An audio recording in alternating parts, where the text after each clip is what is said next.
Video শুরুতেই সকলকে দুর্গাপুজোর অগ্রিম শুভেচ্ছা। কারণ দুর্গাপুজো শুরু হতে এখনো 3 দিন মতন বাকি রয়েছে, 2 দিন 3 দিন।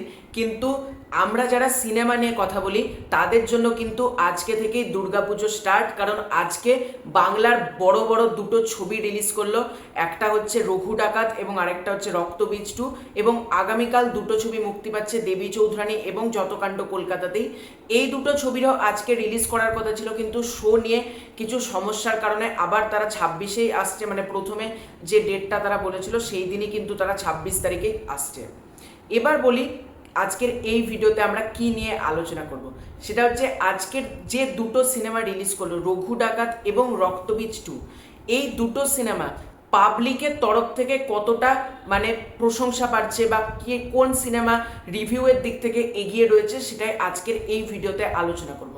তো সবার ফার্স্টে বলি, আমি এখনো রঘু ডাকাত দেখতে যাইনি, আমার আজকে শো রয়েছে সন্ধেবেলায়, এবং রক্তবীজ 2 আমি যাচ্ছি পরশুদিন সন্ধেবেলায়। এবং দেবী চৌধুরানীর এখনো পর্যন্ত আমাদের এখানে সেরকম শো খোলেনি, এবং যেগুলো শো দিয়েছে সেগুলোতে যাওয়া আমার পক্ষে কিন্তু অসম্ভব। তবে আমি দেবী চৌধুরানীও যাব এবং দেবী চৌধুরানীও কিন্তু দেখবো। তবে এই মুহূর্তে আমি খালি রক্তবীজ 2 এবং রঘু ডাকাতেরই টিকিট কেটেছি। দেবী চৌধুরানী আমি হয়তো অন দ্য স্পট সেই দিন গিয়ে কাটবো, কারণ বহরমপুর আমাদের এরিয়া, সেখানে এরকম বুকিং হচ্ছে না। এবার বাই চান্স যদি ধরো বুকিং না হয় তখন মানে অনলাইনে টিকিট কাটবো, ঘুরে আসবো, তার থেকেও আমি স্পট বুকিং করে দেখবো, মানে তখন আমি দেখে কথা বলবো। তো আজকে কি দুটো সিনেমা রঘু ডাকাত এবং রক্তবীজ 2 পাবলিকের তরফ থেকে কেমন রিভিউ পাচ্ছে।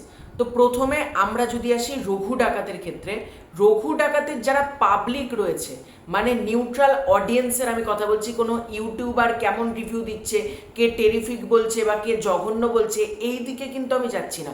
আমি বলছি অ্যাজ আ নিউট্রাল অডিয়েন্স, যারা সিনেমার আসল অডিয়েন্স, মানে যারা নিউট্রাল অডিয়েন্স, যারা ভালো খারাপ কোনো কিছু দেখতে যায় না, জাস্ট লাইক একটা এন্টারটেনমেন্ট আছে নাকি, তাদের রঘু ডাকাত কেমন লেগেছে। তো সাধারণ পাবলিক মানে বহরমপুরে যে শোটা ছিল রাত 1টার সময় আমাদের এখানে, সেখান থেকে পাবলিকরা বেরিয়ে যে রিভিউটা প্রথম দিয়েছে, রঘু ডাকাত বেশ ভালো একটা ছবি হয়েছে তাদের কথা মতে।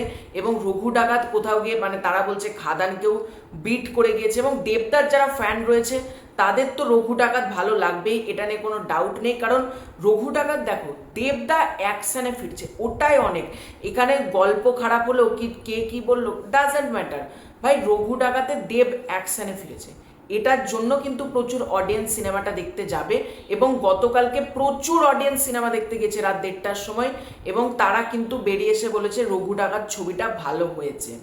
এবং এবার যদি তোমরা বলো ইউটিউবার বা ক্রিটিক্স, যারা ফিল্ম ক্রিটিক্স রয়েছে তাদের তরফ থেকে রঘু ডাকাত কেমন রিভিউ পেলো, তো যারা ইউটিউবার রয়েছে, বড় বড় ইউটিউবার রয়েছে, বা যারা ফিল্ম ক্রিটিক্স, যারা ফেসবুকে মুভি নিয়ে লেখালেখি করে, জার্নালিস্ট যারা, তাদের তরফ থেকে যেটা এসেছে, রঘু ডাকাত কিন্তু মিক্স রিভিউ তারা দিয়েছে। মানে রঘু ডাকাতকে তারা দেবদার অ্যাকশনে যেরকম ভালোও বলেছে, তেমনি কিছু কিছু পয়েন্ট তারা তুলেছে তাদের দিক থেকে যেগুলো মনে হয়েছে, তারা কিন্তু সেটাকে খারাপ বলেছে। অর্থাৎ আমরা যদি সব দিকটা জাজ করি, নিউট্রাল অডিয়েন্সের রঘু ডাকাত ভালো লেগেছে, এবং ইউটিউবার মানে বেশিরভাগ ইউটিউবার, জার্নালিস্ট বা ক্রিটিক্স, তাদের রঘু ডাকাত খুব একটা ভালো লাগেনি। তাদের আমি যেগুলো রিভিউ দেখছি তাদের তরফ থেকে যেটা দেখলাম, তাদের রঘু ডাকাত মানে খুব একটা তারা পছন্দ মানে মানে তাদের তরফ থেকে ভালো লাগেনি রঘু ডাকাত।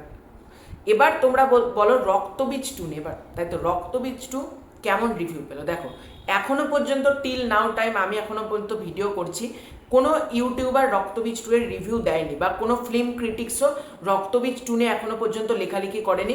তবে কুণাল ঘোষ কিন্তু রক্তবীজ 2 কে প্রশংসা করেছে, এবং কুণাল ঘোষ কিন্তু জানিয়েছে রক্তবীজ 2 ভালো হয়েছে। এবং আমার কাছে যা ইনসাইডার আপডেট আছে, রক্তবীজ 2 কিন্তু মারাত্মক হয়েছে, এটা আমার তরফ থেকে বললাম। এবার যে সকল অডিয়েন্স যাচ্ছে তাদের রক্তবীজ 2 কেমন লাগছে, তো আমি বিভিন্ন ফেসবুকে লেখালেখি দেখলাম, মানে সাধারণ অডিয়েন্সই লিখছে, তাদের কিন্তু রক্তবীজ 2 এর স্টোরি নাকি খুব ভালো লেগেছে, রক্তবীজ 2 এর টার্ন অ্যান্ড টুইস্ট নাকি ভালো লেগেছে, এবং রক্তবীজ 2 এর ক্লাইম্যাক্স, প্রত্যেকের পারফরমেন্স, আবির, অঙ্কুশ, কৌশানী, মিমি, নুসরাতের আইটেম গান সব মিলিয়ে রক্তবীজ 2 কিন্তু একটা এন্টারটেনমেন্ট প্যাকেজ হয়েছে। আমি যারা যারা দেখতে গিয়েছে তাদের ফেসবুকের কমেন্টগুলো পড়লাম, প্রত্যেকে কিন্তু পজিটিভ কথা বলছে, এবং রক্তবীজ 2 এর পাবলিক ওয়ার্ড অফ মাউথ কিন্তু 100% পজিটিভ। এবার হতেই পারে ইউটিউবারদের হয়তো ছবিটা ভালো লাগলো না, এমনও হতে পারে, যেরকম রঘু ডাকাত ইউটিউবারদের খুব একটা ভালো লাগছে না, নিউট্রাল অডিয়েন্সের ভালো লাগছে, ঠিক সেম জিনিস কিন্তু আমরা রক্তবীজ 2 এর ক্ষেত্রেও দেখতে পেতে পারি। দেখা যাক কোনটা কতটা লং রান নেয়, রক্তবীজ 2 কতদিন চলে বা রঘু ডাকাত কতদিন নেয়। তবে যদি বুকিং ওয়াইজ বলো, এখন 4-5 দিন মানে 3-4 দিন স্লোভাবেই চলবে ছবিগুলো, এবং আফটার ষষ্ঠী মানে ষষ্ঠীর দিন থেকেই বলো, ষষ্ঠী, সপ্তমী, অষ্টমী, নবমী, দশমী, ওই পিরিয়ডটাতে ছবিটা বেটার চলবে। দশমীর দিন একটা ড্রপ নেবে, একাদশীর দিন থেকে আবার যেরকম নর্মাল ছবি চলা সেরকম চলবে। হ্যাঁ, একটা ম্যাসিভ গ্রোথ হয়তো আর নেবে না একাদশীর পর থেকে, দেখা যাক কি হয়। তারপর আবার কান্তারা 2 আসছে। তবে পাবলিক রিভিউ কীরকম কি এলো আমি অ্যানালাইসিস করে তোমাদের মাঝে শেয়ার করলাম। তো তোমাদের পুরো এন্টার বিষয়টাকে নিয়ে কি মতামত কমেন্ট করে জানিও। চ্যানেলে নতুন হয়ে থাকলে চ্যানেলটাকে সাবস্ক্রাইব করে দিও। খুব শীঘ্রই দেখা হচ্ছে নতুন কোনো ভিডিও, ততক্ষণের জন্য বাই বাই।